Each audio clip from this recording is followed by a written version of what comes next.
Hey, what's that movie 2 days from now? The Day After Tomorrow? Oh, that's right. Haven't seen that in forever.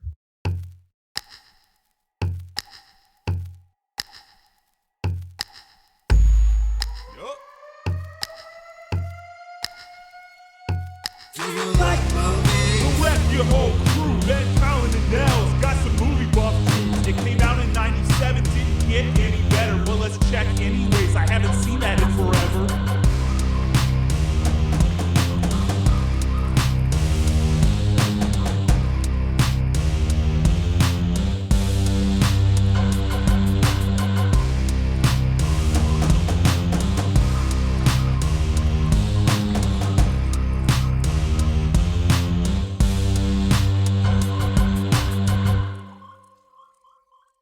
Welcome to Haven't Seen That in Forever, where today we're discussing 2004's The Day After Tomorrow. Episode 16. Episode 16er. We're over the amount of episodes that we can count since my nubs and my fingers are taken. 4 on each.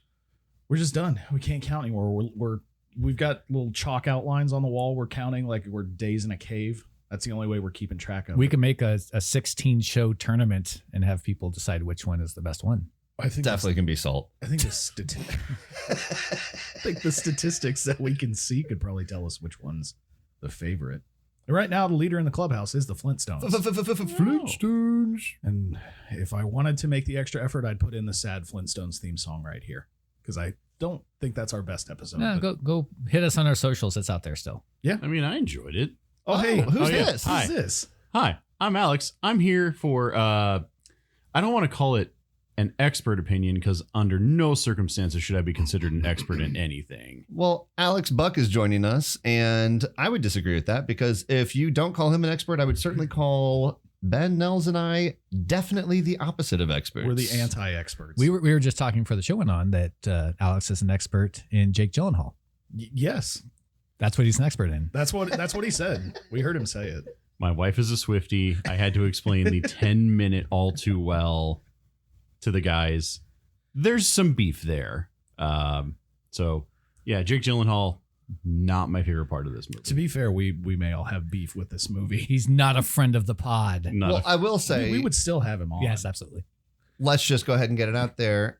Alex, what did you study in college? I studied meteorology in college. right. So yeah, there's a running list of things that I've written down of that's not how that works. That's not how that works at all. So instead of just getting to hear us say that about some garbage CGI, you're going to hear it all the time today.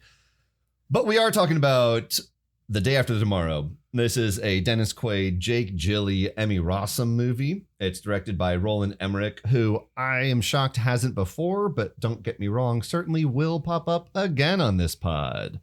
He's known for Universal Soldier, Stargate, Godzilla, Independence Day, The Patriot. He also did 2012, so he's kind of the master of disaster. White House Down, which is the superior White House one. Oh yeah, for sure. Yeah. But before we delve in, when's the last time you each first and last saw this movie? I remember seeing it around when it first came out. I don't think I had seen it since then until watching it for the show. Did you see it in theaters, do you think?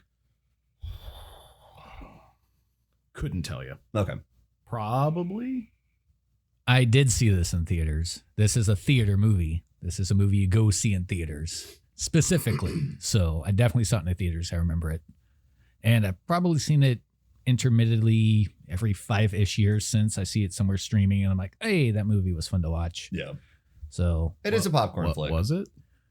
well, it's more fun to watch in the theater with all the, surround sound and whatnot. I do, yeah. I think in theaters it might be a better experience. I remember seeing it when it first came out. I think someone got it on DVD and just watched it.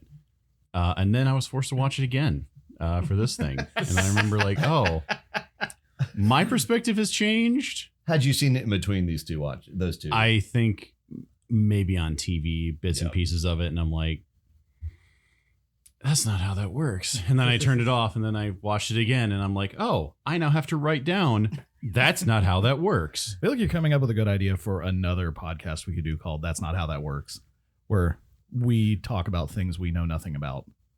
We're doing that now. Oh yeah, that's true. We're changing the name. We did that on the other one with the baseball podcast too. Changing the name of the show to That's Not How That Works. I definitely also saw this in theater. I do remember seeing that. Did you go on a date? No, I don't believe so. Not like Salt. Life of David Gale. That's what I went on a date to see. That is infinitely worse for a date than either of these movies. This movie might be the best of all three of those by a landslide to see in theaters because you could be a little scared and cozy up like Emmy Rossum did to Jake Gyllenhaal when he was like apparently hypothermic. Can I make a request? Yeah. Can we say Gyllenhaal? Oh, I'm not false. I'm not comfortable with Jilly for the entire Negative show. Ghost Rider. I'm just gonna call him JG then. Just Emmy and Jilly. Oh, a match made in heavy. Gross. I've never had a nickname, and I'm glad. I now. just called you Benjimon earlier. I know, that's you're not- it's not- Benjital Monsters. That's not an actual nickname though. Also, the Ben it can Nels be. test is kind of a It test. can be. But I gotta say, I think I had a blast when I first watched it. I knew even at the age I was when it came out, which was probably like 13, I was like, this isn't a good movie, but it's a fun movie. And I gotta say, I think it was kind of fun again. Again, not a good movie, but it's fun. And I think it's everything Way I to look bury for. the lead. I look for everything in a disaster movie. It has high stakes that constantly get higher. It has a ticking clock that constantly gets faster and shorter. It's got improbable science, improbable scientists, family separation, action sequences, highly memorable scenes. Kinda Wolves got it in New all. York City for some reason. Yeah, well, they were at the zoo. They bought a zoo. They escaped from the zoo. Yeah. is what They I- So we're did. actually going to be doing a crossover episode with Matt Damon's We Bought a Zoo. oh God, what happens in that one?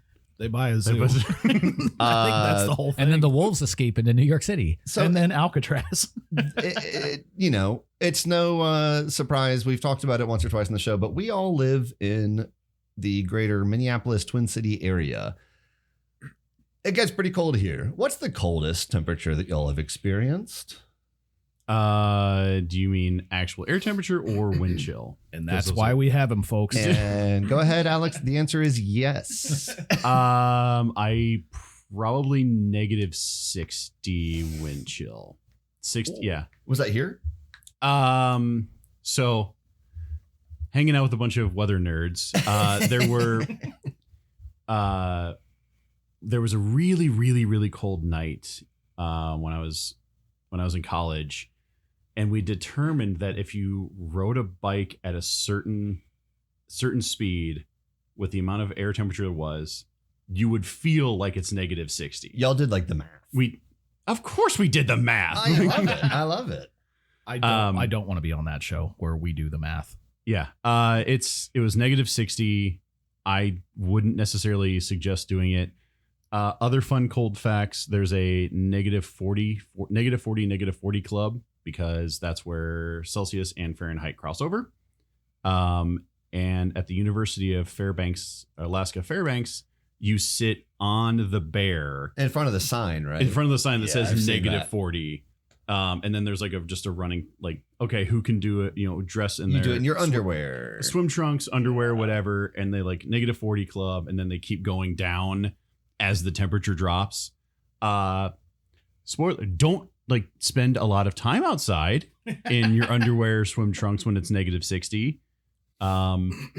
Not great for your body. Don't do that. I would cosplay as Jack Hall with my full parka hoodie. Yes, it's not it's treated as if it's Antarctic condition 1 conditions.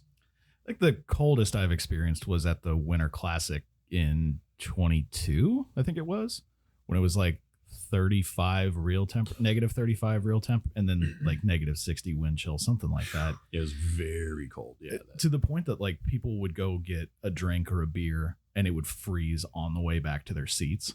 And What is the Winter Classic for us? the outdoor hockey? Is that the pond hockey or is that? No, this was played in the Twin Stadium between the Gotcha. Wild and the Blues, I believe.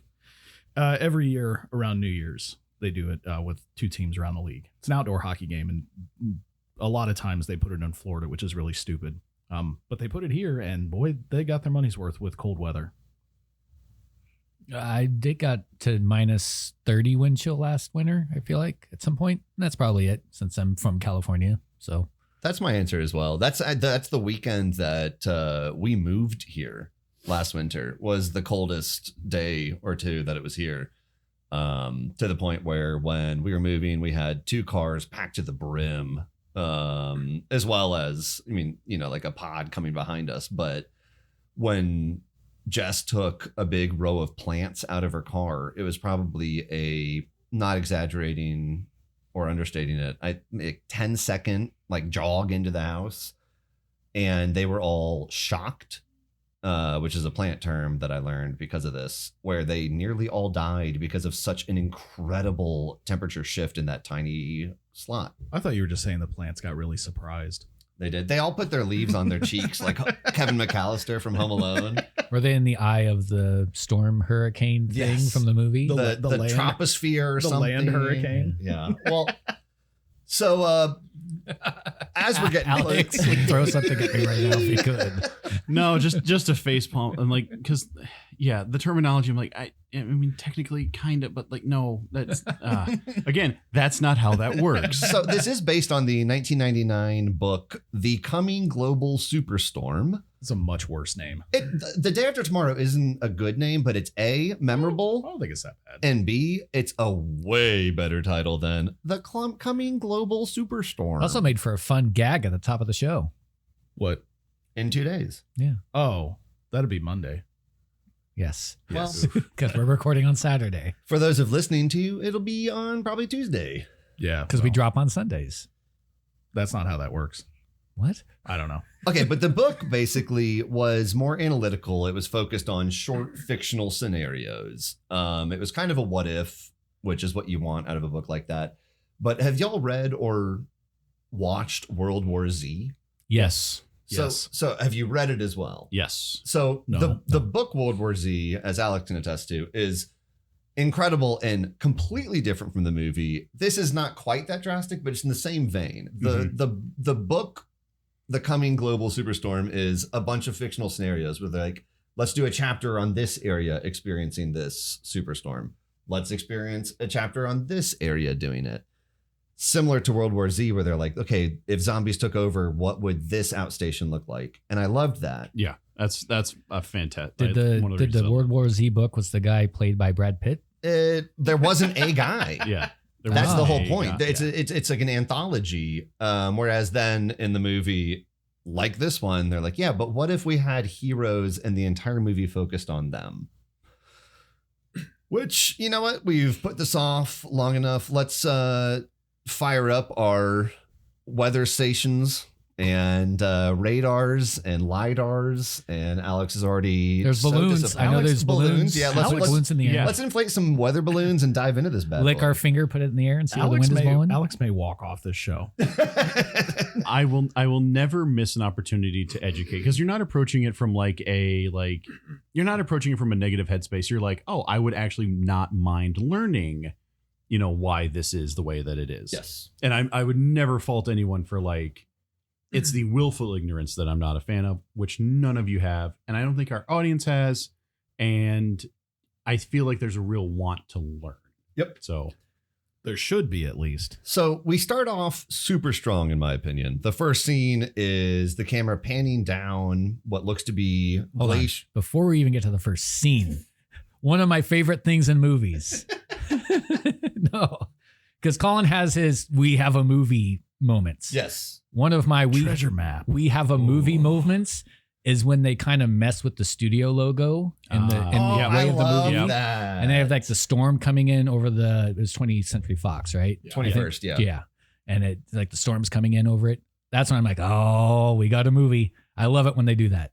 And they did that for I this agree one. with that. I actually like that a lot, too. Yes. That's a terrific point. So we start off, we see some glaciers kind of losing some ice into the ocean. It's a really beautiful shot. It's cool. We meet half of our heroes, essentially. We meet Dennis Quaid's character, Jack Hall, who is gathering ice cores along with his best friend, Frank, and kind of silly young protege, Jason.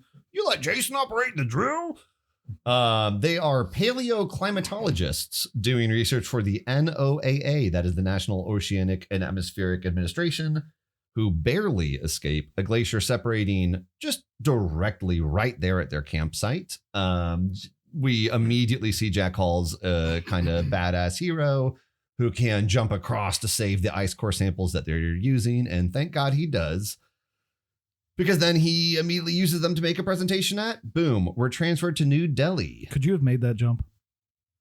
I would have thrown the ice core samples first. Yeah, I don't know why he didn't do I don't that. know That was why. very bizarre. He carried them over the second jump, which was odd. I did long jump and track, so I think I could have made it, but I wouldn't have What done was it with the. What was your best distance? Oh, I don't remember. I was better at high. Don't- I was much better at high jump. Don't you lie to our audience. You tell us right now. Probably about 40 meters. It's a intergalactic world. What are you, European? That's how they measure it in track. They absolutely do not. Not in a long jump.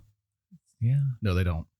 In the high jump we did feet, but long It's- jump At I the believe- combine, it's feet. Yeah, the It's NFL feet. combine is feet. It's feet. International Oh, the NFL? track might be The American football is feet. The American feet ball. I mean, I just said like 100, like 30 feet or something. We don't so- call it meter ball, it's football. I don't know meters. Sorry.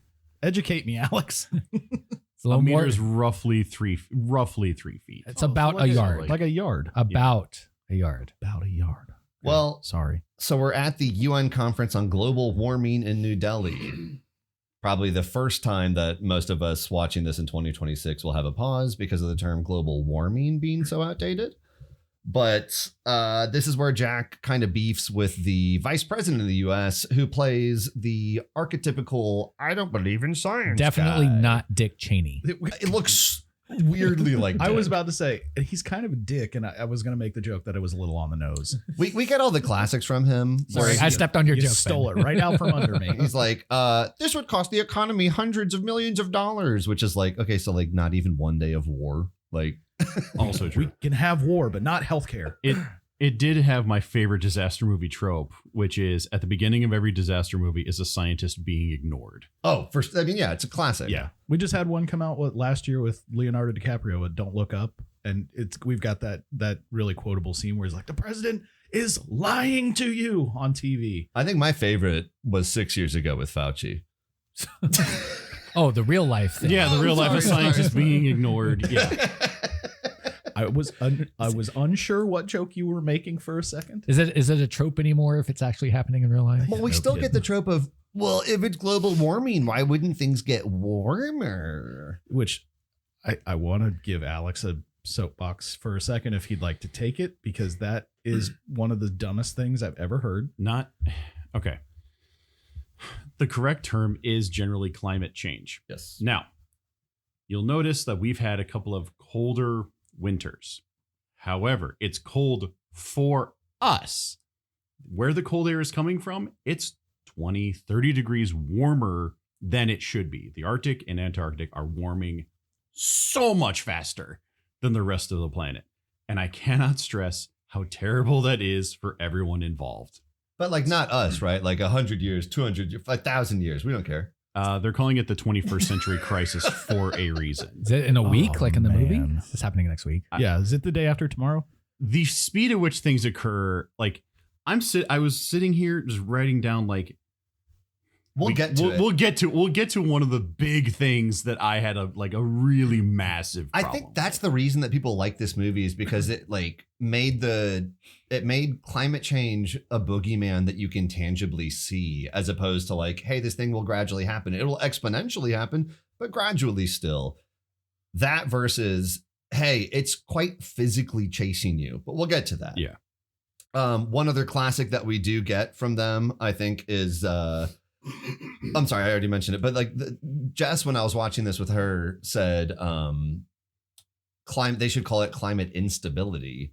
And then I joked that I was like, they should probably just straight up lie and call it market instability, because that's like the only time people would pay attention. Capitalism instability. Yeah. Yeah. And then everyone's like, whoa, whoa. I like what Ben said. Let's put money into that. But just don't do it with that accent. You know We don't what'll like that freeze? accent. The banks. Yeah, your stock portfolios will freeze, and everyone's like, "Holy shit! Let's do everything we can." All right, so My favorite part of that scene where they're at the UN is when Greta Thunberg comes out. I really how enjoyed that dare part. you? I like that part. Oh, I love Is she like Greta, an though. infant I don't when even this think- came I don't out? think she was born at this point. Oh, that makes me sad. Doesn't Oh, it, though? man. I do We're getting love old, Greta. buddy. Yeah. All right, so We're getting old. anyways, after the conference, Jack befriends charming older Scottish gentleman who's an oceanographer. Oceanographer. Hey, Rapson, played by Ian Holm, who the two of y'all won't know. I'm hoping Alex. I actually know what he's from. He's from The Lord of the Rings. Oh, I haven't seen it, but I know where he's from. I know him from The Fifth Element. Alex. Yeah, Fifth Element. Yep. Lord of the Rings. Tremendous, Alien? tremendous. Wait. Who was he in The Alien, Fifth yeah. Element? He was the like old like monk guy who was on the planet. priest, like, yeah. I don't remember that. He was kind of in charge of the stones and like the ceremonial site where they have to go back to the beginning and the end. I need to watch that again. That I enjoy movie that rules. movie. Yeah, haven't seen that forever. That'd be good. We'll get to that one. Hey, I Uh, like that movie. So they kind of bond over mutual research, share worried looks, and then agree to cooperate. Share worried look. We get a lot of that in this movie, honestly. As someone that has attended conferences and things like that, the worried looks are things that we all kind of like. Yeah, you're seeing this too, right? Yeah, Hey, they're ignoring you too, right? yeah. So then we cut to, I think this is just kind of world building. We see Tokyo. This is the only time we'll really check in with that area of the planet, but we see them getting pounded by an enormous hailstorm. One of my first. That's not how that works. Point of contention. Point of contention. Is it the fact that all the hail is the size of bowling balls? That And they call it golf ball size, but it's clearly much larger than that. Oh, I thought they said soft. No, they said golf ball. Softball. They said golf ball. those are clearly not golf. What are they They're golfing not, with? they're not softball sized either. I have an issue with. This is gonna sound stupid. How jagged the ice or the hail is. Oh, because it's not really perfectly It's- round. and it's Yeah. not supposed to be perfectly round, but the stuff that's falling from the sky literally just looks like you took your ice cube tray and just dumped it, and it's bigger. They Like, might have. it's for a split second, I'm like, are they saying like they picked up some of the ice from like the last scene and it's dropping? Like maybe it's too jagged. Like there are real like hailstorm videos with like baseball, softball sized hail that look apocalyptic Oh, yeah. that I feel could have worked here. But no, they went with like super jagged, like I don't know if that's to make it more dangerous, but I'm like, It beamed that one guy where they in Japan, I think, that business guy is trying to run away. He's like, It took him out. He's running to the kid and the old man underneath the truck, and my whole thought was, they're safe. Why are you running towards them? He was trying to also get like under at a that noodle too. shop. I'm like, go further into the shop. Yeah, dog. go into the store. But I had to your point, Alex. I have a question. Then is hail typically smoother? generally yes. However, when you get to have like really massive, you look at like massive hailstones, there's like a weird like jutting off of like one thing. But generally they're round because how hail forms is that things freeze and then they get picked back up by an updraft and then they'll fall again and they get picked up by an updraft. And generally how strong a storm is how much they can make that updraft and like pull the hail back up into the storm itself. So it's before just it falls. constantly being turned over and over and over again Until it gets too heavy and then it falls. and then it falls. Okay. So we see our first deaths of the movie there in Tokyo. And then we cut to the ISS where some astronauts are seeing 3 enormous supercells over Canada, Siberia, and Europe. We're pretty much going to focus on the one over Canada, which is descending south at this point from here on out. But we do briefly cut back to These are Rapson's the team. land hurricanes, yes. Yes. We cut back to Rapson's team. Oh, we're going to leave that one alone? I mean, having to. Someone once told me that in explaining something, I will have to simplify something so much that I wind up lying to you. And that's fine. like. Hurricanes are low pressure systems. Other things are low pressure, like things that form our land are also kind of low pressure system. Like it's not like completely wrong, but like it's like I wouldn't use that term. It's wrong enough. Like, if you Yeah. were to explain it like we're 5, then I guess it would probably play right. But like Yeah. otherwise, like, you go beyond that. No. Yeah. Well, so Rapson's team, we cut back to them. They do note extreme rapid temperature drops in different areas of the ocean from their buoy research. And Or the way they say it, boy. which sounds way worse. That boy floats. And it provides a substantial amount of evidence towards Jack Hall's theory. And they kind of look around. I do love this moment when they look around at each other and they kind of realize that they might be dead already. Like, they don't really do it just yet, but also one of the most Scottish lines of all time, or British lines of all time, when Rafson's like, "Don't worry, lads, we have enough tea and biscuits to sink a ship." I'm like, okay. Might have been true. You don't know. Yeah. Well, so for the next like 20 minutes of the movie, there are really like 3 or 4 plot points. They are cut together in a way that each one seems to be like 20 to 30 seconds at a time, and then another one 20 to 30 seconds, and then another one 20 to 30 seconds. For the sake of the pod, for the sake of y'all listening to this, I'm just going to treat each one individually, even though they're all happening simultaneously and like interspersed. But that's just for the sake of me explaining this. Real quick, I do want to mention, I wouldn't even bring this up, but there's a quick cutscene of Jack, I guess, going back to like his apartment away from DC or something, where his like family lives, and he's like misting plants and they're all clearly dead. And this is the most upsetting scene in the entire movie for my wife by a landslide. You guys do have a lot of plants. As y'all can, say, we have multiple rooms filled with plants. Jess is part plant, I think. And the guy from Creepshow. Oh, He touched the meteor. That's right. but when she saw this, she's like, "Oh, bullshit. There's no way like a scientist who's all about climate change and everything, he's not going to just like ignore these plants for that long and then just go and think they're coming back to life." And I was like, "We just watched like several people die in Tokyo." And she's like, yeah, but like these plants, I mean, come on. Yeah, I shouldn't care about those people though. All right, so we first see a scene of the royal family in the UK. They're being evacuated by chopper, and the fuel lines eventually freeze. Again, I'm kind of cutting these scenes together. And someone has to say, like, "What temperature do fuel lines freeze at?" And they're like, negative 150 degrees Fahrenheit. I had to look it up. So you kind of have an understanding of what we're dealing with. You also see at that point kind of that they're in the cell, or the eye, excuse me. That's where the temperature drops like 10 degrees every second. Yeah. A second. Alex, go. If I may, can I ask a quick question scientifically? Yeah. They try to explain it that it's pulling down from, I am going to mess up this word, but like the troposphere or something. But they're pulling down air so rapidly that it gets that cold that quickly.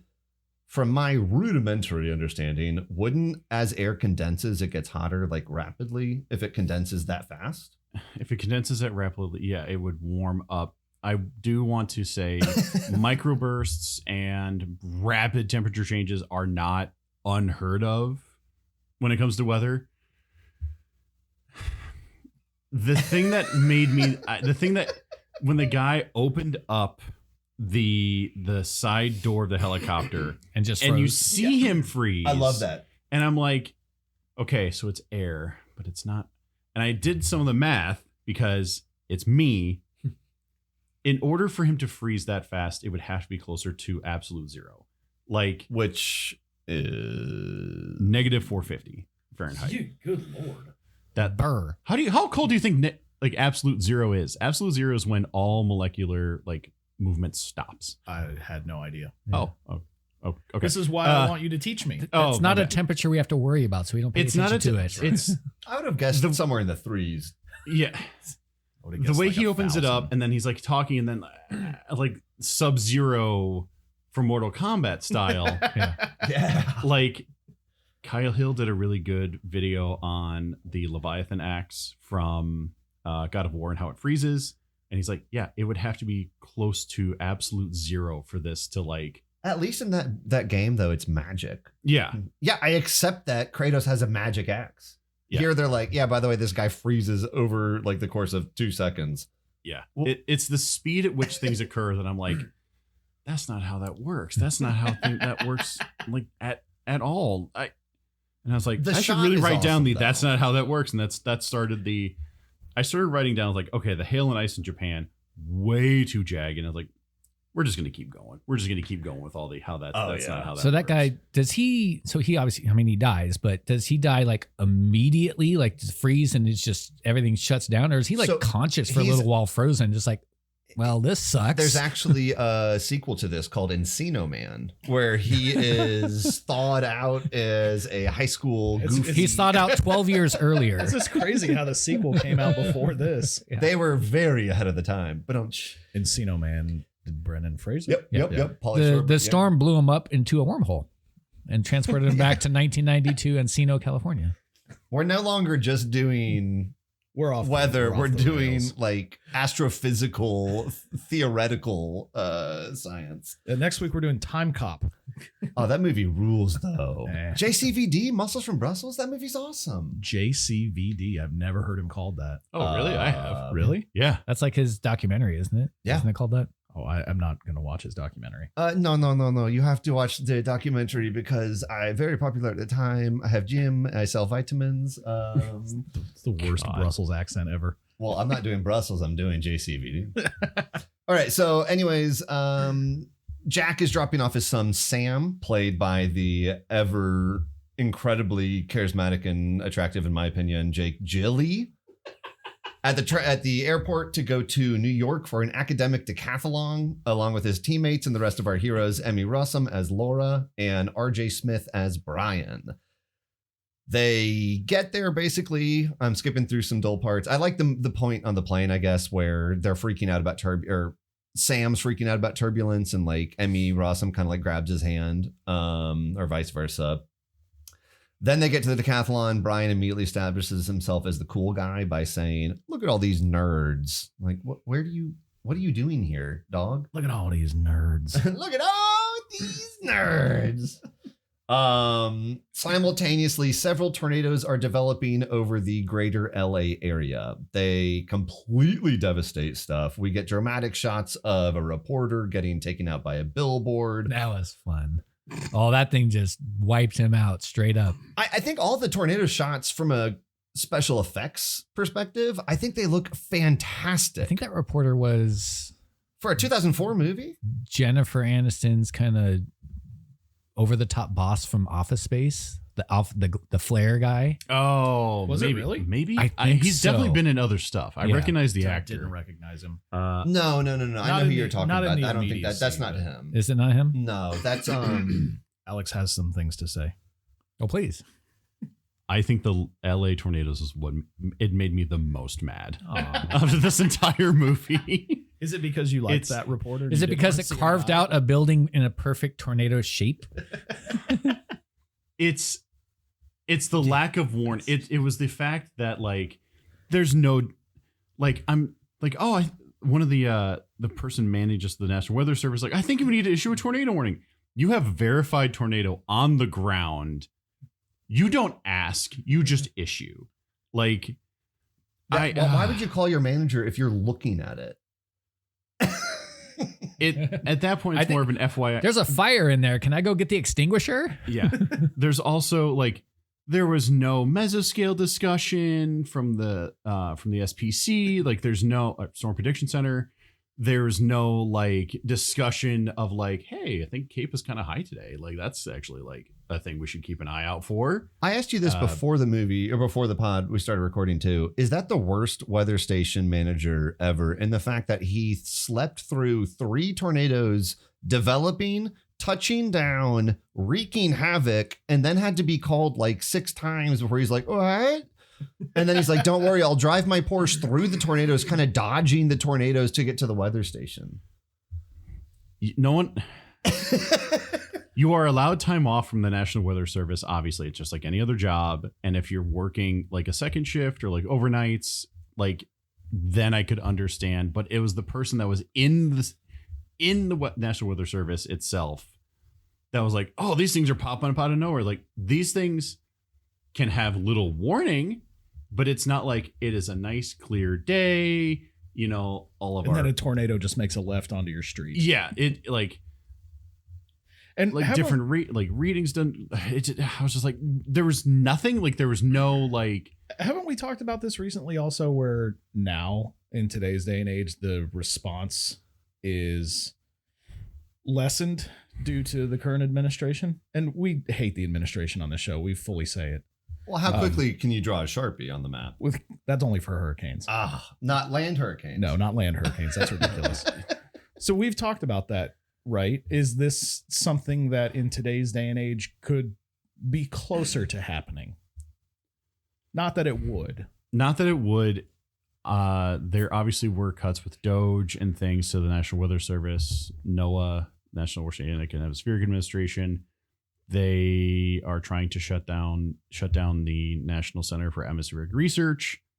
However, they still have the University Center for Atmospheric Research on Boulder.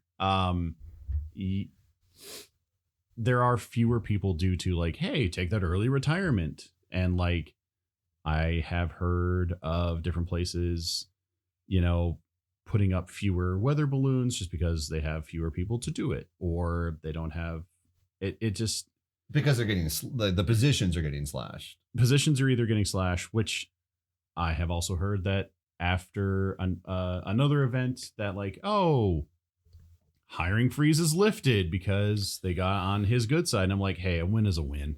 Yeah. A win is a win, however you get it. It sounds like they just were like, what if there were tornadoes in LA? What if there's a hurricane on land? What if there are tornadoes in Texas? And whoa. After all the good work that we got Dorothy's data from Bill Paxton and Helen Hunt, this is how we use it in 2004? That's ridiculous. That was actually, Dorothy was based on Toto, the Totable like tornado observatory. Yeah, we talked about Is that also why Toto was called Toto the dog? Probably. Yeah. Okay. in the 30s? Well, The they could have gone project back in time. Totable Tornado Observatory, Toto. Yeah. All right. So Nels alluded to it earlier, but I think one of my favorite shots, probably one of my 5 favorite shots from this film, it's also ridiculous, but is the paradoxical cut between a cleaning guy with his like heavy, super big over the ear headphones on, like vacuuming or waxing the floors or something, and the tornado's going on, only for them then to open the doors and see that a perfectly like cone spherical part of the building was taken out, and the door just leads right out to nothing. And it's ridiculous, but that's just what you're in for with it's this an movie. awesome shot. Yeah. He like opens the door and says like nothing. But come on, man. I mean, all of those scenes of downtown LA and all those tornadoes, they don't look amazing today, and the science is absolute garbage. But I think that they look pretty damn good considering it's a disaster movie. It is, 21, 22 years old since they've done this. I think it's held up pretty well. Jack's team shifts their ticking clock basically from their original estimation to 6 to 8 months. And then a great line from the movie when another scientist leans over and she's like, Jack, that time scale isn't in months. It's in weeks. Dun, dun, dun. Now, this is kind of I had the same moment as you earlier. Like the movie starts off with the bang. I'm already like, this is a movie. But if you hadn't have the, we got a movie on our hands moment, this is the, we got our movie on our hands. We briefly meet Dr. Lucy Hall, played by Sella Ward, probably best known as Harrison Ford's wife in The Fugitive. This is Sam's mom. Not to just continuously use like a men's descriptor, like she's Sam's mom or Harrison Ford's wife or Jack Hall's wife. But she is a doctor. She's a doctor. I said Dr. Lucy Hall. You did say it. We'll just reiterate. Pediatrician, I believe. That being said, I wonder if they cut some scenes of hers from this movie because her plot is remarkably thin. Yeah, you should have cut her whole thing. Yeah, she provides nothing. Yeah, for the movie. Either cut her altogether or give her what the deleted scenes probably exist out there because it's a 2 hour 4 minute. Wow, 2 hour 4 minute 2004 movie. Wow. But she is a pediatrician who is like, I'm not going to leave our God, it didn't come out in 2024. Our last kid. I don't want to leave them by themselves. She stays with this last kid until they're miraculously rescued, despite everyone saying that they won't be. And yeah, it's like pretty much terminal it. cancer. Yeah, that's as much as like a I'm 9-year-old going to kid. give that plot line, because that's pretty much it. Back to the decathlon.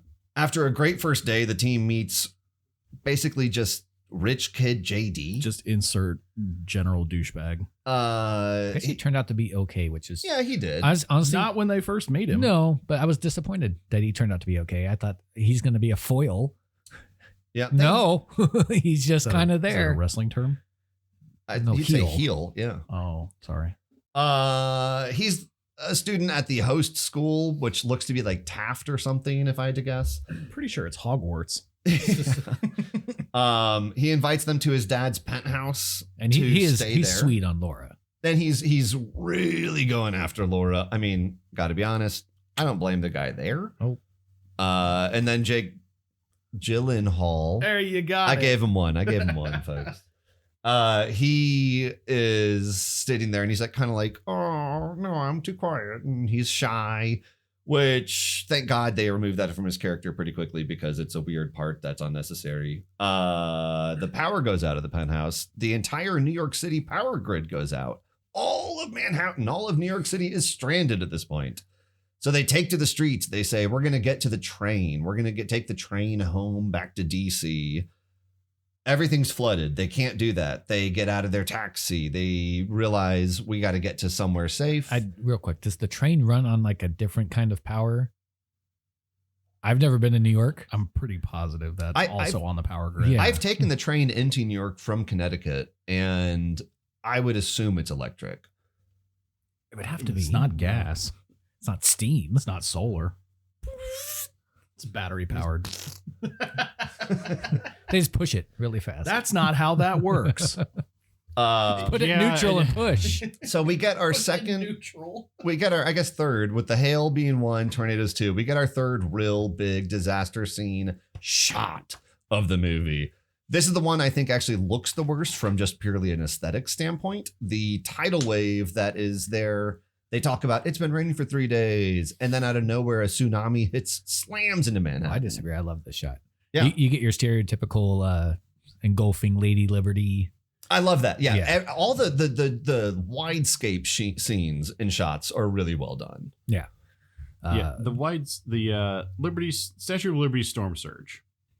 That is a 305-foot wave at least. Yes. Do you know the last time we had a tsunami that was like 305 feet tall? 2004 Thailand. Indonesia.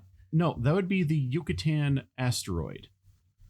Oh. So recently. We're talking about like the show. This year has a blue Dinosaurs. sea in front of it, This was doesn't it? that would be a planet killer. Or Like- what is it called in Deep Impact? Ellie. Oh, She's like, you're having an affair with Ellie. And he's like, no, it's an extinction level event. Just call it that. ELE. Sorry, go ahead. No. I was looking. I was like, is the storm surge high? Is it meant to be a tsunami? And I'm like, all right, I gotta do math here. What the heck am I doing? Like, Well, can Again, it sounds like it's just another like, let's add a tsunami in Can there. I ask All a question? right. What makes for a tsunami as opposed to like a rogue wave, as opposed to oh, buddy, I did not pay Okay, attention. okay. Rogue Wave is a Star Wars movie.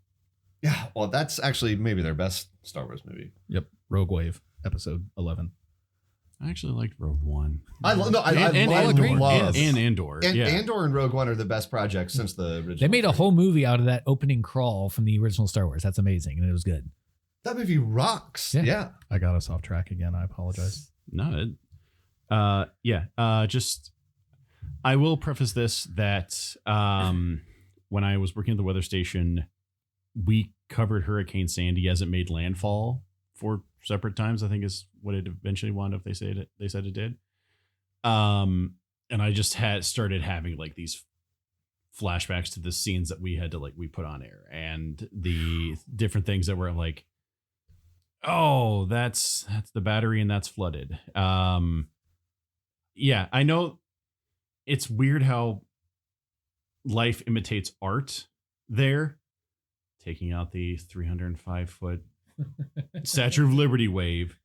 Other stuff, I'm just like, oh, I remember seeing stuff like this. Sandy was definitely the worst of our lifetime for the Northeast, but like, have there been worse, let's say in the last century-ish? Wasn't there You one mean in Typhoon Haiyan in the Yeah. Philippines? Philippines, Well, not in the Japan, North- sorry, Thailand? like- I feel like Oh, North Atlantic?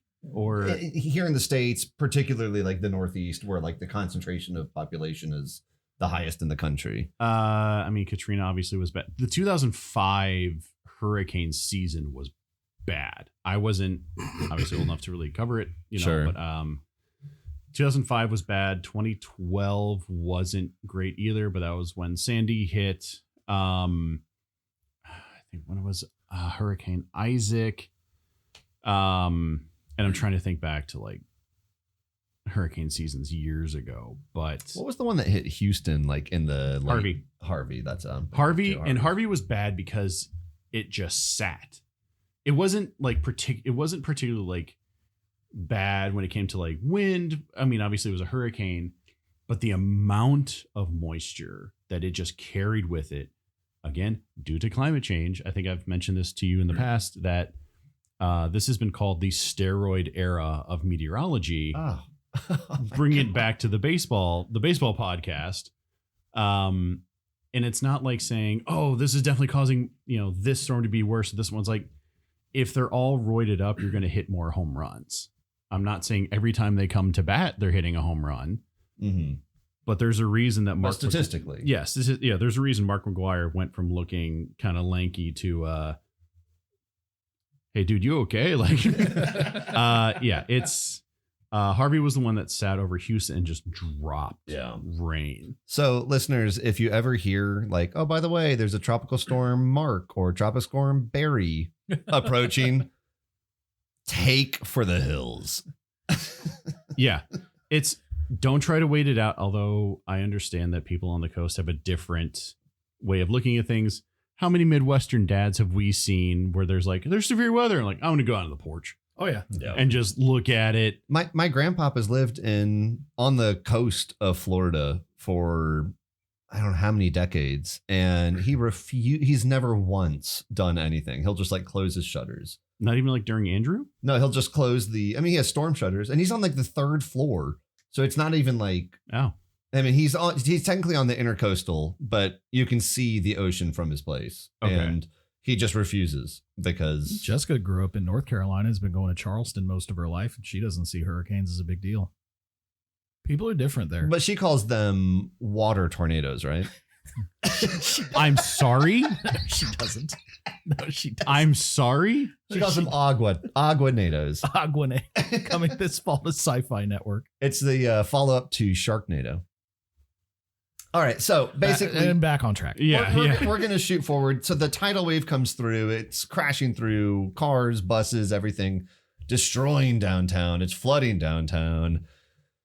Emmy Rossum has a moment of heroicism where she translates French to a family because the cop's trying to say, cover your eyes so I can smash in this glass, rather than just like be like, oh, like I have such a problem with this scene. This is so stupid. Okay. So Emmy Rossum sees the cop trying to communicate with this mother and child. I don't speak French. And they're in the back of a cab. If you watch that scene again, the side door, the back seat door is open. Just reach in and grab them. Just grab them. But no, we got to have this whole dramatic, Emmy Rossum runs back to the cab and speaks French to them and tells them to cover their eyes. And what do? Bust out the back windshield. I mean, just open the door that's already open. It's and a pull dumb them out. scene. It's so stupid. But otherwise, she only exists to be like a sexual object in the eye of JP and Sam. There's plenty of other instances where she can be a hero. I agreed. Write a different one that makes sense. Yeah, I'm glad they had at least this, but I would have preferred much, much different. Well, they do it so she can cut her leg. Yes, she cuts her leg on a bumper. It's a plot device. That's a great point. And we barely see it now. Which they didn't have to do all that to make her cut her leg. They're walking through cars anyway. Yeah, but it's so stupid. That's the takeaway is she has cut her leg. That's not how that works. They get into the New York Public Library, which is like 4 stories tall, I guess. And they're like, we got to get to higher ground. I'm like, I feel like I'd probably try to take to like one of the, in my mind, New York 85 skyscrapers. It has the most skyscrapers of anywhere, like potentially in the continent. You're gonna take this stumpy ass library shelter in there. So they get in there. Sam decides that, hey, even though the grid is down, this payphone probably has power. Magically, it does. I'm going to go have a phone call with my parents. I will say the mom on the phone, I'm not going to try to like do an impression, but when she's like, Sam, like, it's mom, can you hear me? We miss you so much. Please stay safe. That made me almost tear up. I thought that her performance as the like scared mom, Stella Ward that is. I thought that was really good. But then you have immediately Dennis Quaid kind of be like, okay, well, now I'm the star of this movie. So, Sam, it's going to be move insane. over, woman. He's like, it's going to be insanely cold. Listen to me, son. Do not go outside. Burn what you can to stay warm and try to wait it out. I will come for you. Do you hear me? Do you understand me? I will come for you. And Sam like is slipping on, I don't know what he's standing on. Basically, he's like drowning, I guess. Yeah, the even though- water's rising. Yeah, I can't stress this enough. Do not go into floodwaters. Do not go into floodwaters. And how cold must that water be? That part, yeah, it's again just from us again safety. Do not like. Oh, I've driven down this road plenty of times. They're just flooded out. Like that's how you get stranded. I thought you were going to say don't use payphones, which I don't think that's an issue anymore. But I mean, Also, don't use payphones. Unless you're in the Matrix. You gotta use payphone. That's the only way you get out, right? yeah, yeah. yes. Dead air. We've crossed this crossed movie it, over yeah. with like 4 other movies. Yeah, so Just from again, I keep going back to like the whole whether like just don't because I've seen too many videos of people like, oh, we got stranded. Why were you there? uh-huh. You drove into it. There's Yeah. a difference between the waters rose too fast and we're stuck on our roof Yes. versus I'm stuck in my car because I thought I could drive home. Like, no, you can't. Like Yeah. I have No, a you can't. I have a Cybertruck. I will be okay. That is a floating death trap. Don't And worry. not just for you. Don't worry, they can't get in. I've seen the firefighters try and break it down with the axe, and they can't. So you're safe in there. just pull it apart. It all snaps together like Legos. That guy with like a Also ball true. bearing basically in his hand during the first demonstration. He's like, watch this not work, and immediately shatters the window and is like, well, this is a prototype. Shout out to all our Tesla drivers out there. Yeah. So anyways, Maybe get a different car. Back to our Matrix and Encino Man Yeah. Day After Tomorrow mashup. Yep. They go back to the Emmy Rossum basically like huddles with him and like is like, let's get you some dry clothes because he's hypothermic, obviously. And they're huddling together. I don't know who I was more jealous of, Jake Gilly or Emmy Rossum, but I was jealous of both of them. I just wanted to be in the I middle. was jealous of Jilly. Take your pick. Am I the only one that wasn't jealous in that scene? Yes. I didn't look at that and go, that looks like fun. It looks painful. I mean, but if either of them are like hugging you and all, I'm like, this is kind of win-win. So the rest of the crowd in the library decides by a cop's direction that they see people in the street hitching it, and they decide they're going to do the same thing. They're going to try to go on foot to presumably like find a better shelter. Yeah, which there's what? Maybe it doesn't really make 150 sense. people in this Yeah. library. at In that all point. honesty, though, in a dark way, thank God they did, because otherwise they were only eating like 3 vending machines, snack food. If there were like 160 people there as opposed to like 10, they're toast. But anyways, they now have our core group. Also, I guess probably Sam should have said when he's like, no, don't go. And they all just ignore him and go anyways. At what point do you be like, hey, my dad's maybe the foremost expert on the planet We said about it this to the exact cop. thing? He said it to the cop. The cop was I like, thought ah. Emmy said it to the cops. No, 'cause- maybe. She told him you got to say something. Oh, okay. And he's like, I was gonna. Yeah. And then he does. Well, you- Quiet woman, this is a man movie. We now have our second group of heroes, and this consists of 2 librarians who are kind of like stereotypes of librarians. Don't burn that book. Yeah, we have the 4 students, that is JP, Brian, Laura, and Sam. And we have maybe my favorite character, and I dare say the second MVP of their crew, played by Glenn Plummer, Our old friend. from Trespass, Luther. Yeah, and Speed. Great actor. He and is his dog. He's an unhoused man who has like a Aussie kind of maybe Sheltie or something like that. He teaches them how to survive on the street. He's like, there's always food in the garbage, like crumple up papers, stuff them in your shirt. Also, I did have to, the very first time, probably about 20-30 minutes ago, movie time, when the dog was introduced. I watched this a few months ago with Jess and her parents when they were visiting. It was really cold, and they're like, what should we watch? And Jess was like, maybe a cold movie, and put this on. Well, they're from like Tennessee/Florida, so No, I'm gonna watch the thing. they that's a horror / like kind of Yeah, but it's cold. I agree. I love the thing. But so we were watching this, just put it on, and I had to immediately pause it to be like, FYI, I have seen this movie enough times. The dog does not die. And everyone in the room kind of let out a collective breath, which is just such a funny thing about movies. It's just a thing, like a quick note for filmmakers going forward. Yeah. Don't kill pets. No. Just don't kill pets. There is a website out there. I think it's called like doesthedogdie.com. I love that website. They will tell you.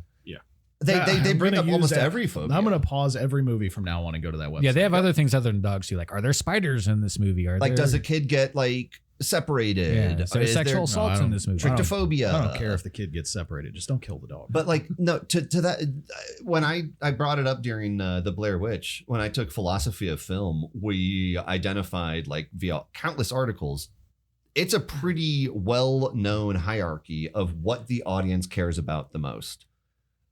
Kids is third. That's too high.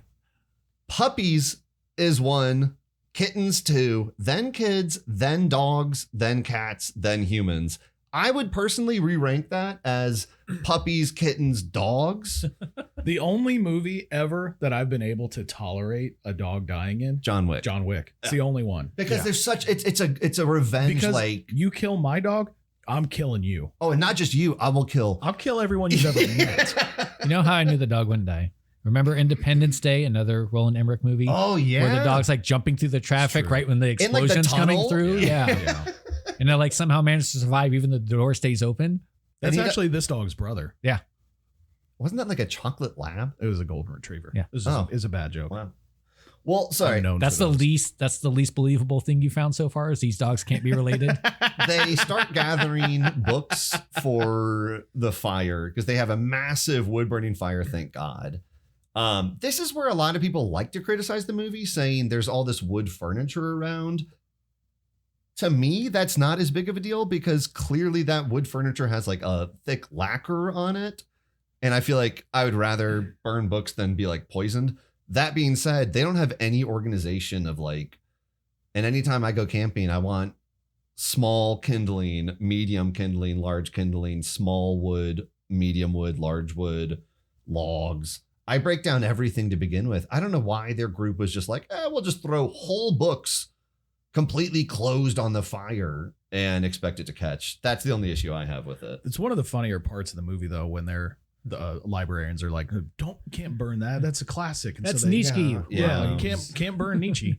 But then they find It's tax code. Yeah, the one guy's like, there's a whole section down here on tax law. We Yeah. can burn that. What would y'all burn first? Probably something like that. like- That's like- yeah. Like property tax code? I'm not putting my answer to that on a recording. I mean, like the Manhattan yellow pages and white pages. I was about to say, that's yeah, just it's 2004. Like easy. they have to have phone books. Oh yeah, That's a good Like point. I'd They start had with phones. phone They had books. phones, so Well, yeah, but it's underwater, so it's wet now. Oh, okay. Well, also, yeah, it's not like you're gonna need anything related to Manhattan at all is now toast. So like, burn all of it except for like the historical stuff. It's not like you're burning the only copy. Like there's some special edition of It's like hey, I have this Shakespeare original- or something that doesn't exist anywhere else. Okay, don't burn that. But like, yeah, throw the other books in there. That It's like, hey, I have an original version of the Magna Carta. Yeah, throw it on. you know, Thank God they're in. That's New York. hanging in the Oval Office now. If they were in Florida, they'd have like 20,000 fewer books to burn because they would be like banned from the library to begin with. They're all in Ron DeSantis' basement. He reads them at night. No, what the one librarian didn't he say he had like a Gutenberg Bible? It was the Yeah. first printed Well, that's book what he of said. all time. It's not the first printed version of the Gutenberg Bible. It's just a copy of the Gutenberg Bible. And he's like, this is the first Bible ever printed. Like, it literally wasn't.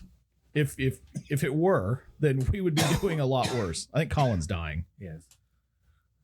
Did you get choked up thinking about the Gutenberg Yeah, I Bible? got so offended by what Ben was saying. I know. Yeah, most of the time people do. Because Steve Gutenberg's a star. It takes two. He is a national threat. I have no idea if he's been if there's any allegations. I have no idea. I feel like I need to preface that with like people I haven't heard from in a long time, and then like, why haven't I heard? And I'm like, oh god, there's gonna be allegations. aren't Haven't there? heard from him in forever. Is he on the list? It's like, oh, I haven't heard from that guy. Oh, He's in the it's files. It's the pedophilia. Oh. That's why I haven't heard from him. We talked about that. Do we need a break? No, I'm good. Okay. There's a really great meme of like, oh no, is he dead? Oh no, he's a pervert. It's worse. That's a website we could make. Is he dead or is he a pervert? Dead or pervert? And sometimes it's both. Sometimes. Not nearly enough. And there's a third option. Is he in jail? And the answer is almost always no. No, he's in the cabinet. No. He's making millions of dollars. Anyway, we then see our last shot of maybe the most, again, like charismatic crew in the movie, Rapson and his team of like English oceanographers. And they're about to lose power at their station. One of them asks, can we use this to power up the generator? And it's a bottle of like 30-year-old scotch. They decide to drink it instead. It's emotional candy, whatever you want. It's super cheap. But the moment where the one guy is like, and he's looking forlongingly at his son's drawing, he's like, I just wish I could have gotten to watch him grow up, you know? Even as cheap and like simple as that is, it worked on me so hard again. I was really torn up at that. Well, because the three of them know they're going to die. Yeah, They're 100%. They're not getting out. So I would actually agree with you. That was the only scene in the entire movie where I was like, oh, that sucks. Yeah. Mass destruction of New York and LA and Tokyo. Like, it didn't really do much for me. But especially when it's like the rich bankers in the bus who's like, oh, here's $300 to get it running again. The guy from he's in Suits and he's in The Condemned and Hostel. The Hostel. Condemned. Yeah, The Condemned. Oh my God, Stone Stone Cold. Wait, did y'all recognize the bus driver? No. I only knew him from one thing, but he was Is he in the list? he was the cop from the Santa Claus who works the front desk, who they wrap up in tinsel and like stuff a donut in his mouth.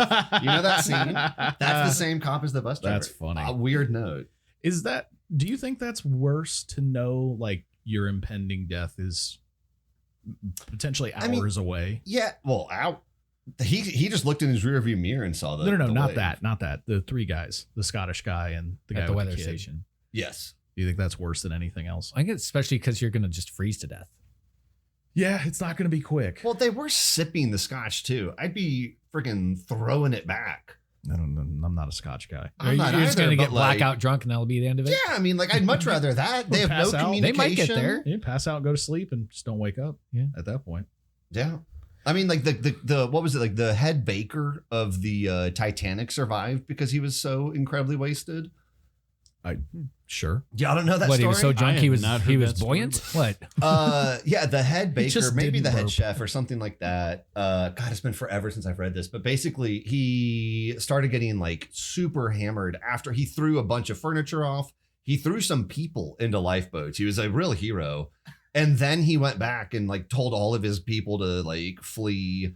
He started getting hammered, just drinking liquor. But because he did, his body was like so limp and he kind of just went like numb, but on like a chair that he threw over. He survived like 2.5 hours in the ocean. He's one of the like only people of his position that survived. And people have like said it's because he was so remarkably drunk and his body just didn't fight it. It makes sense. Alcohol is a depressant and slows things down. Yeah. And that does make sense to me. I love it. But Yeah. The you know only what way I- we'll live is if we get blackout drunk. what I Let's do don't it. love is that the president of this movie, who's super serious, and we've talked about this ad nauseum in the pod, you can't have a serious president anymore, but we do in this movie. He's like, you know, sadly looking across the empty Oval Office, and they're like, come on, it's so late, we have to go. He's like, okay, I just, you know, it's hard. It seems like he wanted to make sure everybody else was out first. Yeah. Yeah. That's the vibe I got. And he did. Yeah. And immediately they die. Yeah. The VP who's in Mexico, I think at this point, they're like, by the way, Mr. President. So he's now in charge. Which wouldn't he have known because he had to be sworn in before they could call him that? Yeah, I know. It's also very funny. People are trying to get into Mexico. You caught this too. Yeah. You caught that too. Yeah, and they cut the everyone- border off, and they're like, they're not letting them in. Well, they kept saying everyone's trying to cross into Mexico illegally. I'm like, illegally? The world is ending.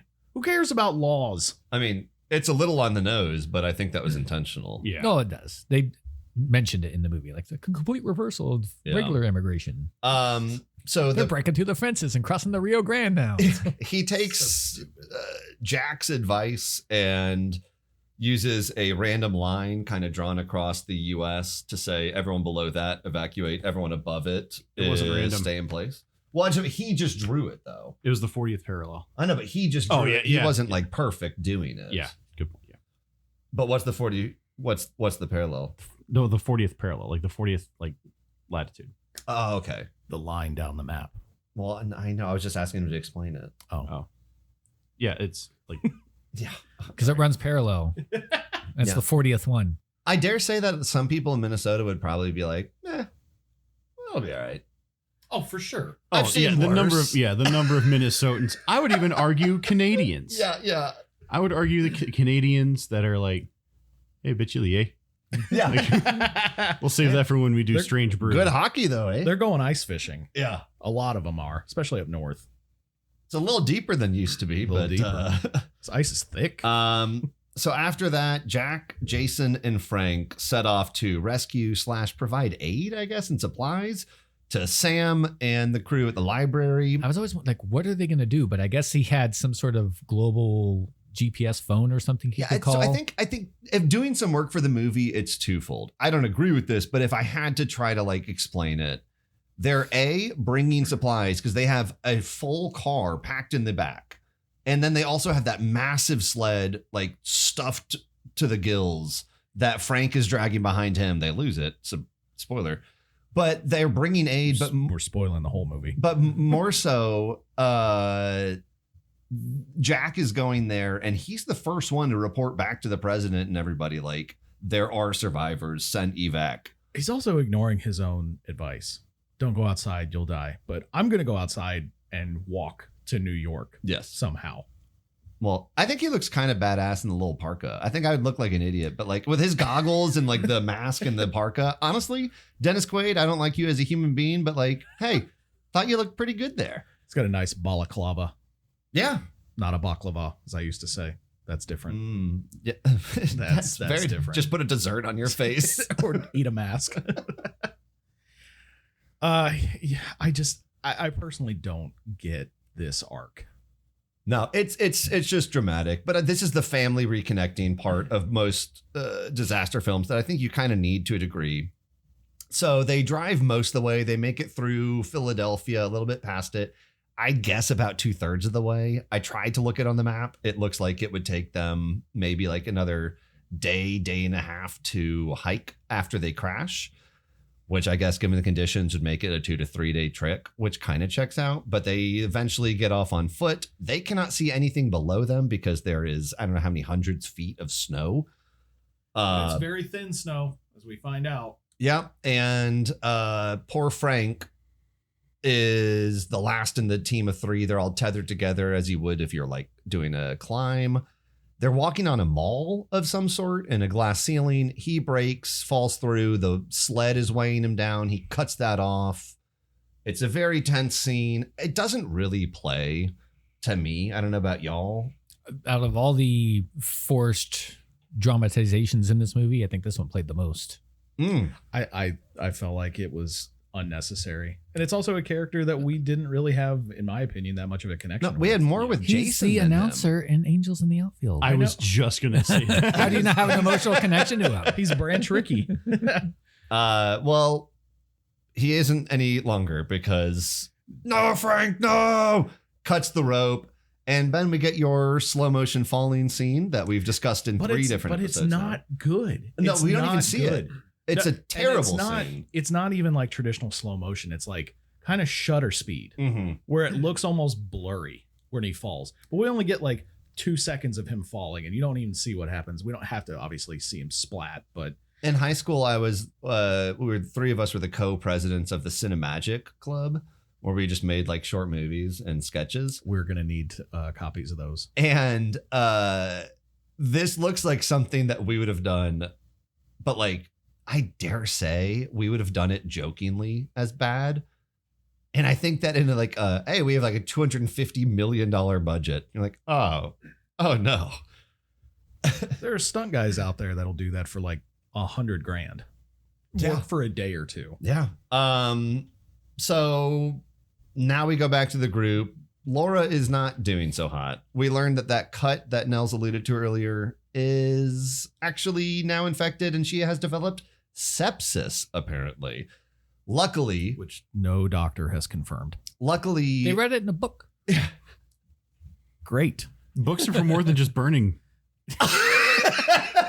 Yeah, That's one of the lines I like. It's like, I know they're going to say that. Yeah, they say that. Yeah. At least he's not a book burner, you Nazi pig. Yeah.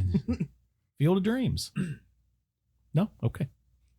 Yeah. Well, hey, feel Field of Dreams. That's not my corn. They now turn their attention to the gigantic Russian freight cruiser that happened to navigate all of downtown Manhattan and just park next to the library. Mwah, chef's kiss. It's perfect. So they're like, well, look, there's got to be medicine on there.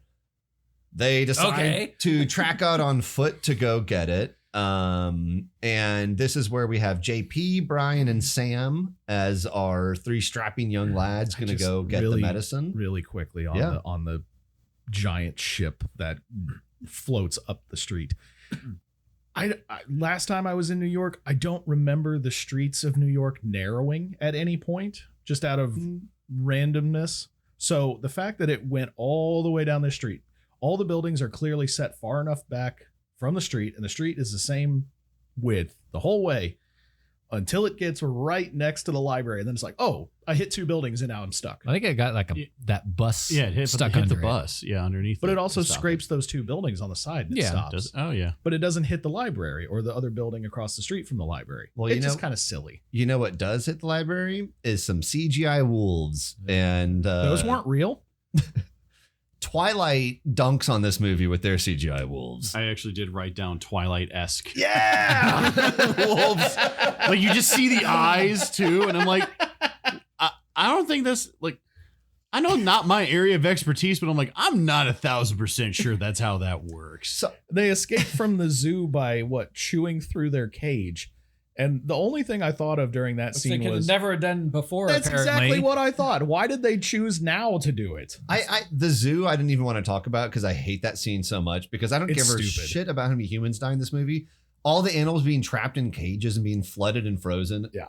That bothered me to no end that I was like, honestly, open all of them. Yeah. Open every single one of them. Let them have a shot. I don't give a shit. I'm with you. They did do the migration part pretty well early in the birds and things. Yeah. Like, again, have to say it, during any major weather event, calamity, if you see a dog with a cat on its back and a mouse hanging onto the tail of the cat, you follow that animal and you run. Like, they know things that you don't. Is that the lowest hanging fruit of a disaster movie, is showing birds? No, the lowest hanging fruit is like this scene with the boat. Just absolute absurdity. But I mean, to show that a disaster is about to happen, they're like, rather than show the actual, even in a tsunami movie, I'm thinking The Impossible, which I think is a pretty good movie. That's the Naomi Watts, Lady from the Ring, and Owen McGregor, and Tom Holland is the kid. I did not remember Tom Holland being in that. Is that about the Indonesian? The 2004? Yeah, they're in Thailand. We had a lot of climate disasters. We did. Well, not necessarily climate disasters, natural disasters. Do we want to pause for a second? Can I ask you all a question? No.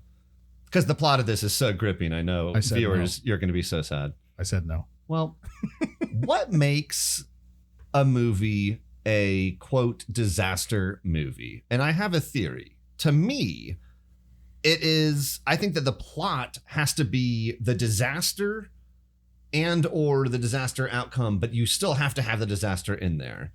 It can't just be that there's disaster in the movie, and it can't be there was a disaster and now we're living the outcome of it. I would think that post-apocalyptic movies therefore don't count, even if there was a disaster and now we're living as a result. I would argue Armageddon isn't, because there's an impending disaster, but half the movie is them preparing to stop it, and they're training to become astronauts. And then they successfully stop it. Whereas Deep Impact does count, because about 20, 30 minutes into the movie, they're like, by the way, we've been training this team for 8 months. We've built a spacecraft over the last 8 months. Now they go into space. They fail. The rest of the other half of the movie is those comets hitting Earth. But what to y'all makes a true, quote, disaster movie? Some sort of world monument gets taken down. Your Statue of Liberties, your Eiffel Towers, your pyramids, Golden Gate bridges. Can I ask you, does Cloverfield count? Yes.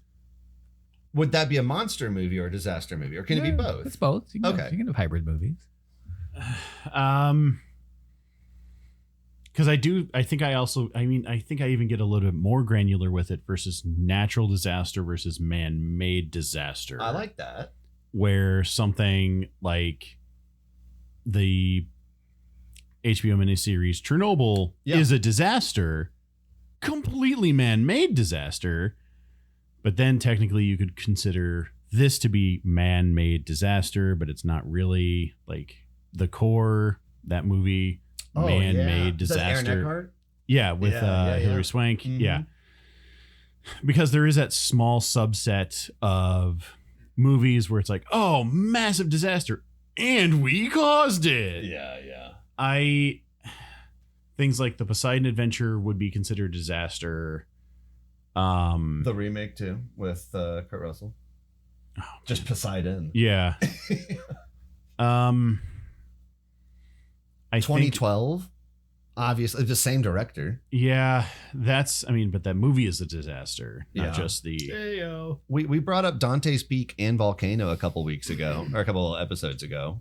I'd say both of those are Both disaster. are definitely disaster. Volcano, I feel, is better than Dante's Peak. I agree. No. I agree. Volcano's so CGI, like big blockbuster action, whereas Dante's Peak is like a small 1998. community that like actually has to survive. Yeah, I feel like they were pulling from like Mount St. Helens when that erupted. Like that was basically Dante's Peak. Yeah, I would agree with that. Volcano, I do have an issue with Volcano. Just because magma and lava, they're liquid, does not mean they have the same density as water. You will float on top and burn to death. Sorry. I mean, that one guy does. Yeah. Other disaster movies, like I think at the end, the perseverance of the human spirit is what maybe makes it a true disaster. Does The Perfect Storm count? I do not like that movie. But is it a disaster? Is it a disaster? Okay. No. I don't necessarily think so. It's a retelling of like something that actually occurred. I don't know if I would consider that necessarily a disaster. What about the combination of man-made and natural disasters like Deepwater Horizon? We were drilling into a natural resource and we're not safe with it. I go back to something some of my friends have said that most engineering disasters are basically just managerial disasters, because how many times were they warned, hey, don't do this. Yeah. Hey, don't do this. Now 13 guys are dead. Yeah. Here's Here's one for y'all. Sharknado. All right, we're going to end the show now. Real question, is the Titanic? Well, I'd fall under the perfect storm rule. It is It's a real. thing. I think it would call the perfect storm. Okay. Like it kind of falls under the, oh no, my hubris. It's also like 3.5 hours, and like, I don't know, 150 minutes of that are them falling in love. So They could have cut that out in my mind. I agree. I sent you that meme of like generational wealth that you could have Oh yeah. could have given to your kids, but instead you threw it into the ocean. Yeah. Every Oh, boomer gosh, ever. Yeah. Should I give them the Hope Diamond or throw it in the ocean? Well. I've never taken another love. Don't That's you not- have a family? She got married and had kids, but Yeah. her dying vision is her going back to this kid she had a fling with. on Doesn't the she say Titanic. she's never like loved someone else like that? I've never loved again. Like, Yeah. Grandma, you got a pretty extended family here. Rose is a terrible movie villain, but she is a movie villain. She's awful. Yeah. Well, that was a fun sidetrack, but Yeah, I guess I I didn't answer the question. Oh, please. I agree with everything that was said. Oh, Thank you. I'll hang up and listen for my answer. They narrowly escape these CGI wolves. They get medicine and food from the tanker. The wolves look like shit. I'll be honest. It's one of the lowlights of the movie. I don't know why you didn't just use wolves, because like Real wolves on set chasing Jake Gyllenhaal. Well, you could, I mean, just like have the scenes It's separated called out, method but acting, Jake. Get into it. They look, I don't know. It just seemed odd. Because the whole scene was stupid. That's why. But I think that we are approaching the whole scene was really the stupid. two most iconic scenes in the entire movie and two of the most iconic scenes of this era. Oh boy. So this is when they're running back to the library. They realize that they are in the eye of the storm. Yes. While simultaneously, Jack, now dragging like an unconscious Jason, realizes he too is in the eye of the storm. They both realize it's about to get like negative 400. It's going to get absolute zero, I guess, at this point, is what we have to assume, given the context from the movie previous. said like rating- minus 130 is what the movie said, right? Yeah. So that's what The it's going to rate be, of Colin. freezing. I was like, the rate of freezing, like. Well, we know that if they're caught out here, they're going to die instantly and be frozen to death. Yes. And so you have, I'll talk about the lesser of the two first. You have Jack throw Jason down like a ventilation shaft into a Wendy's, which I do love. Because then Jason wakes up the next day and has like a bandage on his head. And he's like, what happened? He's like, I had to throw you. But he throws the supplies, and looks up as the American flag goes like limp and then immediately freezes in an instant in a hard like shape. And I think that's pretty iconic of a shot, even as dumb as it is. It's something that if you've ever watched this movie, you can remember that scene. But it is only surpassed by the chase scene. And we've covered a lot of great chases in this pod. We've done Salt, which has its faults, but it has amazing chase scenes. We did The Rock. It has amazing chase scenes. This is when JP is being kind of dragged by Sam and Brian's ahead of them, and the ice wall is somehow chasing them as like a boogeyman. And it looks garbage. It's acted garbage. It is garbage, but it is so memorable that they're running down a hallway looking over their shoulders to literally nothing, but they keep on looking over their shoulders. It's like we're in the movie Jaws, where the POV is the the shark's face about to bite dangling legs. And though like ice is chasing them and Jake Gyllenhaal is screaming in advance, he's like, close the door, Because that will keep the cold out. Apparently it did. Keep the cold out. Because Jack did it too. He just like shut that door and it kind of stopped all the cold from coming in. Stupid. It's like wisping and howling too. Like it's a literal movie villain. They gave the ice lines. I like that the cold was like turning corners down the hallway. They went right, go. Oh, it's not. I'm just gonna go ahead. And Alex is disagree with just you. sad now. I'm just like, This scene is not iconic to me. This scene is absolutely moronic. Alex Will to Live has just been not beaten to iconic a good, pulp. but do you remember it? Because it was so stupid. But I think it is iconic in that sense. Do we equate stupid as iconic just because it's memorable?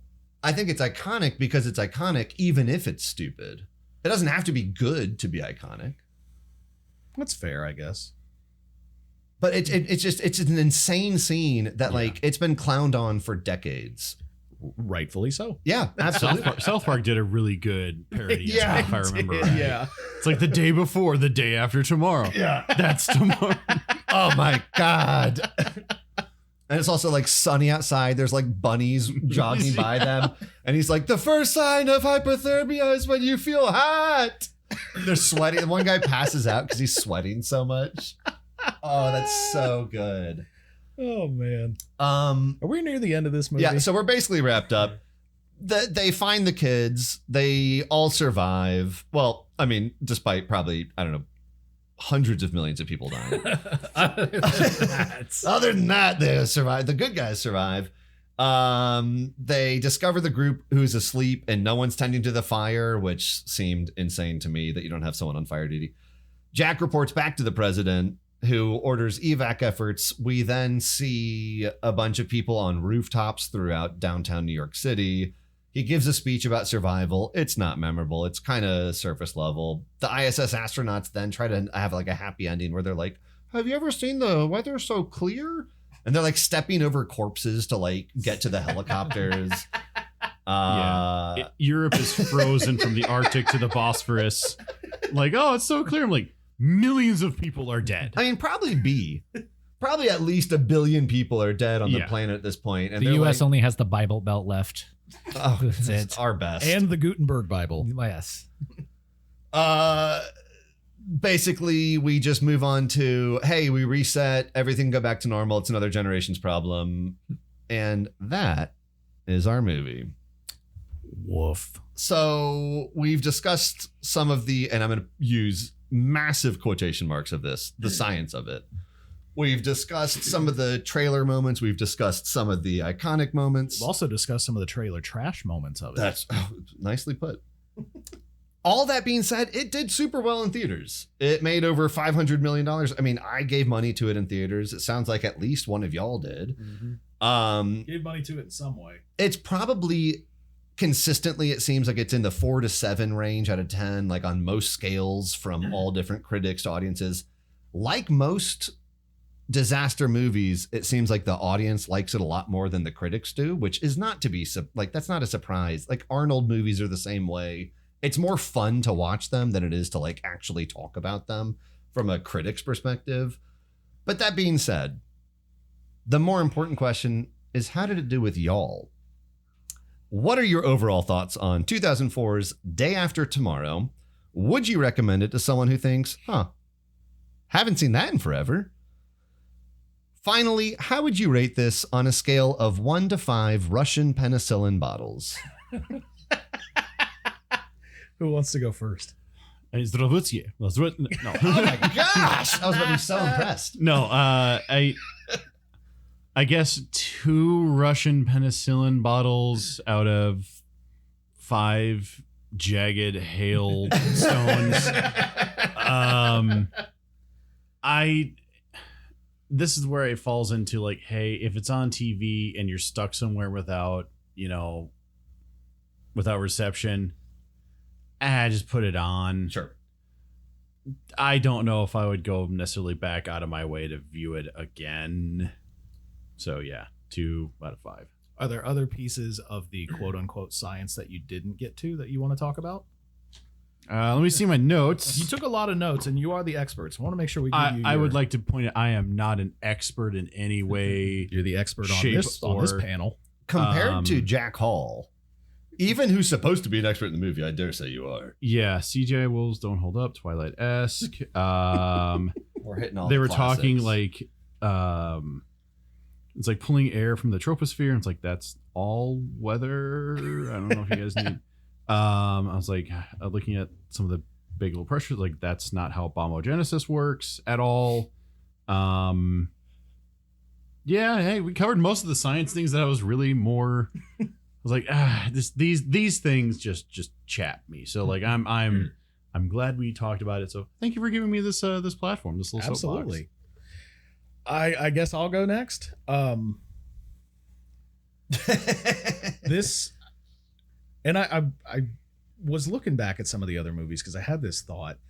I have not really rated the ones that you guys have picked as positively as the ones that I have picked, and I don't know why that is. You don't like us. Well, there's that, but I want to hurt your feelings. We don't pick movies because they're good, I will say. I think that might be the problem. I'm picking movies that I genuinely enjoy or think that I have enjoyed in the past.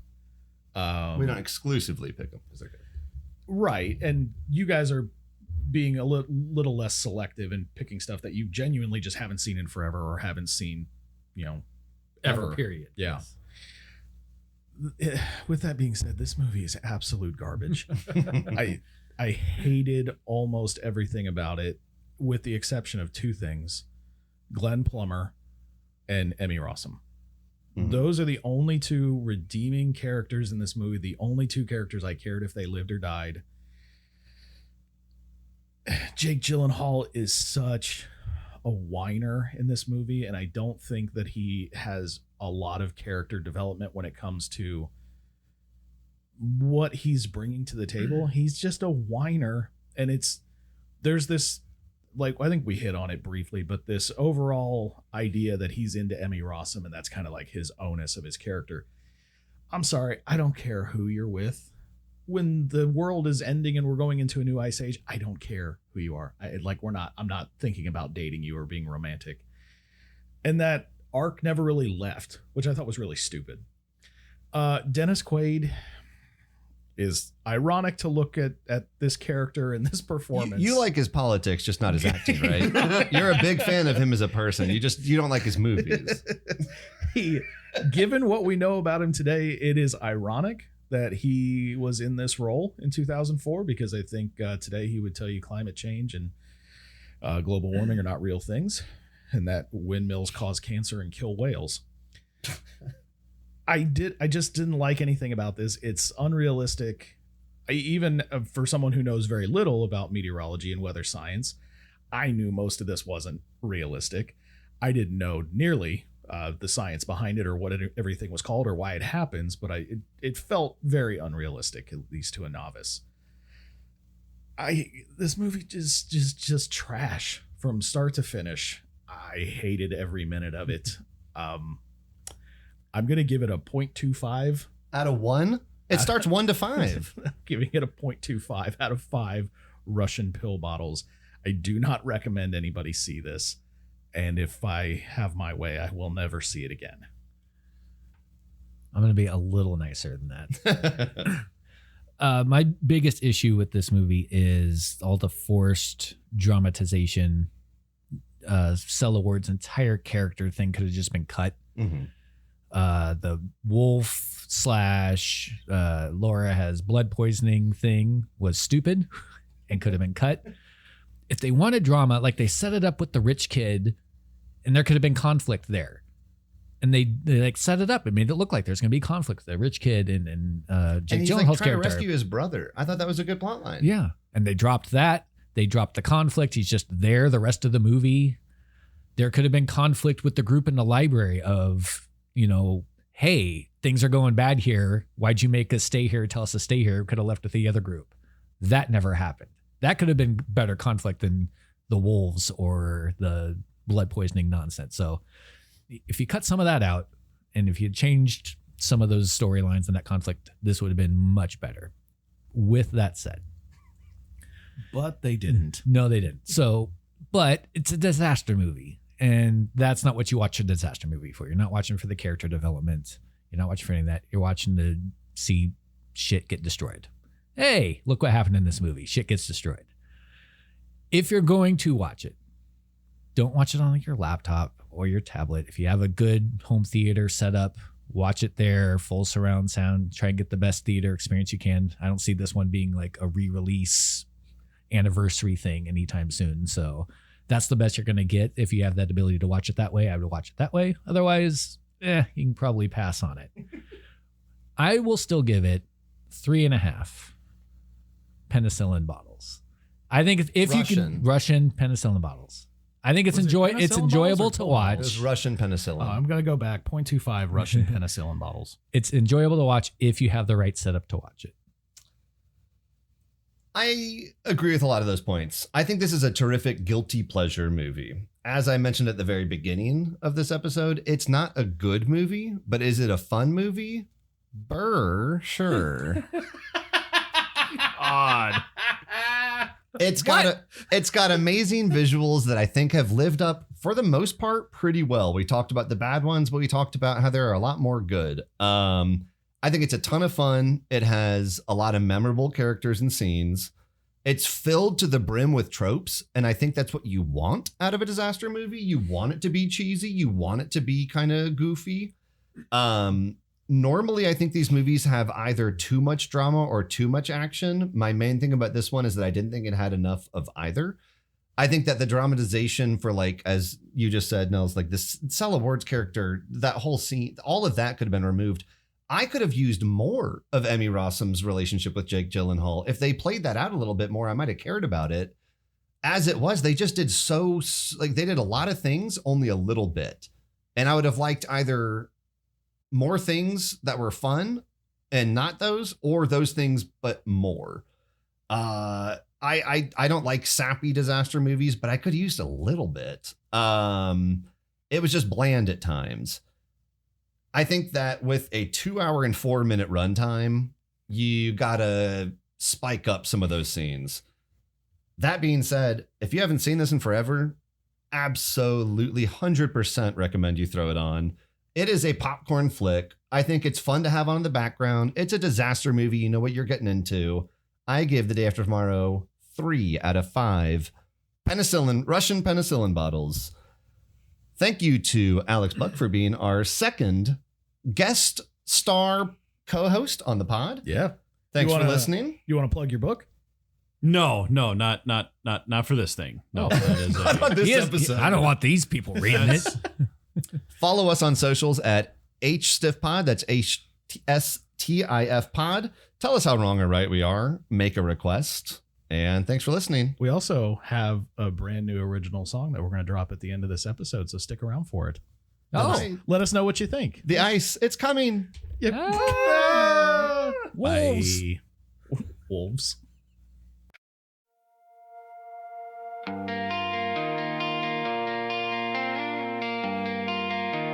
Haven't seen that in forever.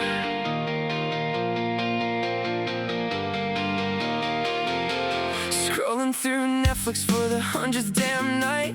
Nothing looks good and nothing feels right. And somebody says, remember the Flintstones in '94? And suddenly we're back on the living room floor. VHS tapes stacked up next to the TV. Friday night Blockbuster was the place to be.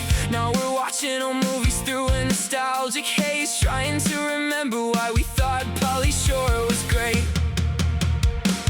Haven't seen that in forever.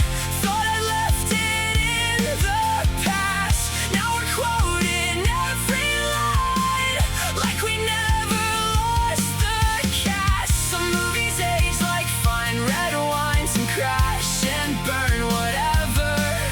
We're remembering the movies that we've forgotten. Haven't seen that in forever.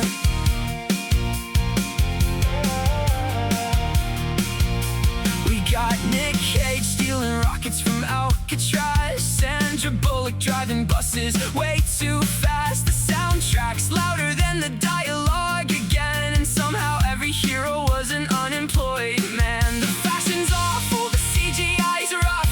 Half these plots don't make a bit of sense to us, but every scene feels like an old friend calling home, saying, remember when this movie ruled the world?